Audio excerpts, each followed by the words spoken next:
Okay, so this is Group 8. We're talking about the markets during March 12th, 2012 through March 19th, 2012. That's Monday through Monday. We're talking about, first we're going to talk about financing. We've got obviously debt financing, equity financing, and convertible financing. Just a quick review of what those are. Debt financing is when there's loans or bonds issued and payment to investors at a fixed rate over a period of time. Equity is when money is injected to the company via investors who own a portion of the company. It's riskier than debt financing, but the payoff to investors are more substantial. And then convertible is when debt is issued in the form of a loan with the option to convert to equity at a discounted rate later on. As far as financing deals I went through this week on Bloomberg.com, there were 5 listed. They were all debt financing options. See on the 13th, there's Carlyle Group. It took a $500 million loan for dividend recapitalization. Toyota Finance issued bonds in both New Zealand and Australian dollars to raise capital. DJO Finance was retiring old debt, so they took out a new revolving loan for $350 million. International Lease Finance Corp did $750 million worth of 3-year notes and $750 million worth of 7-year notes to spread some risk from loans that they had taken on earlier in the year. And on the 19th, First Wind took out a $236 million combined debt and line of credit for wind farm construction. So those were the financing deals I went through from the 12th to the 19th.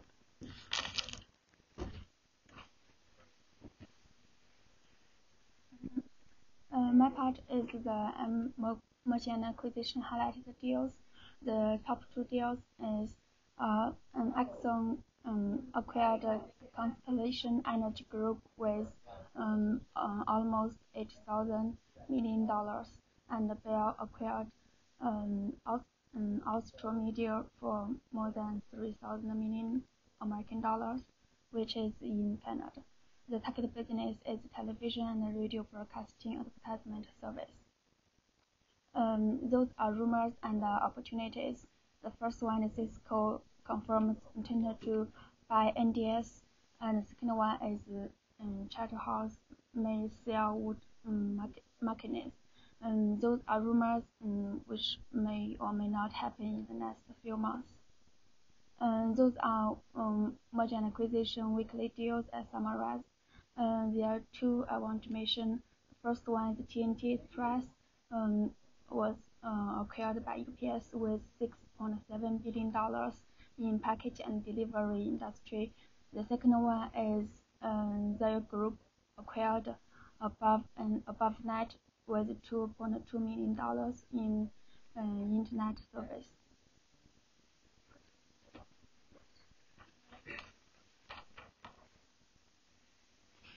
During the week beginning March 12, 2012, the biggest news involving regulatory, accounting, and tax developments was the $25 billion settlement involving the 5 largest U.S. mortgage lenders, which are Bank of America, J.P. Morgan Chase, Citigroup, Wells Fargo, and Ally Financial. After a year and a half of negotiating, the settlement, which was over alleged foreclosure abuse, includes 49 states and the District of Columbia, excluding Oklahoma, with its own deal. The settlement will give roughly $20 billion to help borrowers avoid foreclosure, while $5 billion will be paid in cash to federal and state governments. About half of that will be sent out in $2,000 checks to 750,000 Americans who were improperly foreclosed upon since 2008. Some regulatory issues that surfaced during the week was the announcement of the Federal Reserve stress test results, announced Monday, March 12th, where 18 of the 19 banks passed. The Fed stress test is a series of checks that determines if the banks will be able to withstand an extreme adverse economic scenario like the one which occurred in 2008. Citicorp was the only bank that did not pass, while Ally Financial, MetLife, and SunTrust will also have to resubmit their capital plans before paying out any dividends. In other related news for the week, the Federal Housing and Financing Agency told both Fannie Mae and Freddie Mac that the top 70 executives at the company will have to limit their annual salaries. The FHFA capped out these executive salaries at $500,000 while also eliminating any opportunity for bonuses. The change came after congressional leaders ridiculed the high $1 million salaries of the top 70 executives. For news in the industry during March 12th to March 19th, we start off with Goldman Sachs. Greg Smith, the leader of the executive director and head of derivatives for Europe, Middle East, and Africa, announced through an op-ed article in the New York Times that he'd be leaving Goldman Sachs. He says that when starting 12 years ago at the firm, it was a time when Goldman believed in teamwork, integrity, spirit of humility, and always doing the right by their clients. But since then, now money is all they care about. Every decision, and even every promotion is driven by money, usually at the expense of the client's best interest. He wants CEO Lloyd Blankfein to fix this and make sure that they change their ways before clients figure out what's going on and leave the company. A big deal for Citigroup is that they sold their stake in the Shanghai Bank, their stake of 2.71% for an after-tax gain of $345 million. This sets them up nicely because they also just received approval by China to issue credit cards. They'll be the first bank first U.S. bank to issue those credit cards, and they're expected to roll them out later this year. A big deal for the S&P 500 was that on March 15th, they topped 1,400 points for the first time since 2008.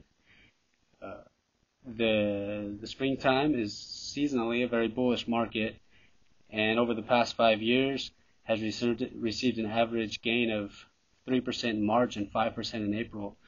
This instills a lot of confidence for investors for the time being. The biggest news during this week was that Apple announced that his dividend and buyback program. Dividends will be $2.65 a share beginning on the third quarter of this year. Additionally, they will begin a $10 billion buyback program on September 30th that will go for 4 years, that will give every investor a bigger piece of Apple.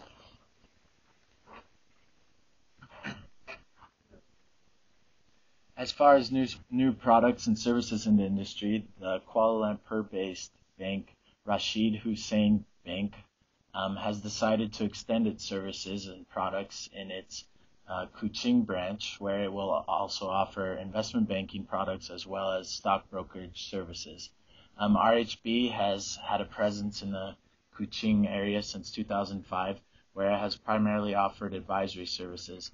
The CEO of the company has stated that he believes that the offering of its new services will meet a growing market demand as well as increase their presence in the Kuching area. Currently, RHB is Malaysia's third largest bank, and it has been named the best domestic bank by several different financial magazines. In the past, it has specialized in commercial banking, corporate investment banking, as well as international banking services. And with this extension of investment services as well as brokerage services and investment banking, the company believes that its presence will grow within the Malaysia area.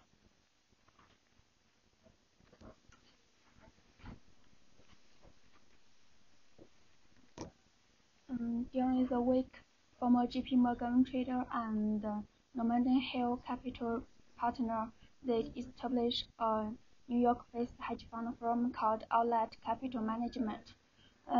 The fund is from the friends and family and some internal investors.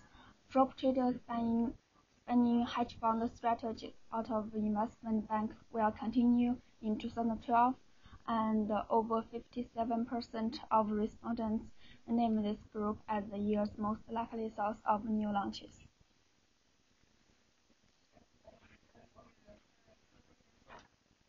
Okay, to cap everything off, we'll take a look at the economic overview for the U.S. The U.S. economy right now is a mix of caution and optimism. On the optimistic side, we do see that the Dow Jones broke 13,000 points. However, that is being tempered by concerns over jobless claims and unemployment. There's a lot of concern that the unemployment is a structural problem rather than a cyclical problem in the economy. And we can see that reflected in a decrease in consumer confidence from 70.2 to 71.6 in February, and a decrease in new home contracts signed. It was originally estimated to be a 1% growth. It was instead a 0.5% decrease. In the global economy, there's a lot of concerns over Europe, especially Portugal and Italy being the next countries to need bailouts. Ireland is also experiencing its own recession. For Australia, this means that there's been a slowdown in exports for the European and Asian markets. Canada and US dollar are trading at parity, as the Canadian economy is also experiencing the after effects of the Western European economy right now. Price of gold is hovering around $1,655 per ounce due to a new Indian gold tax. There are protests occurring in the country from Indian jewelers over this.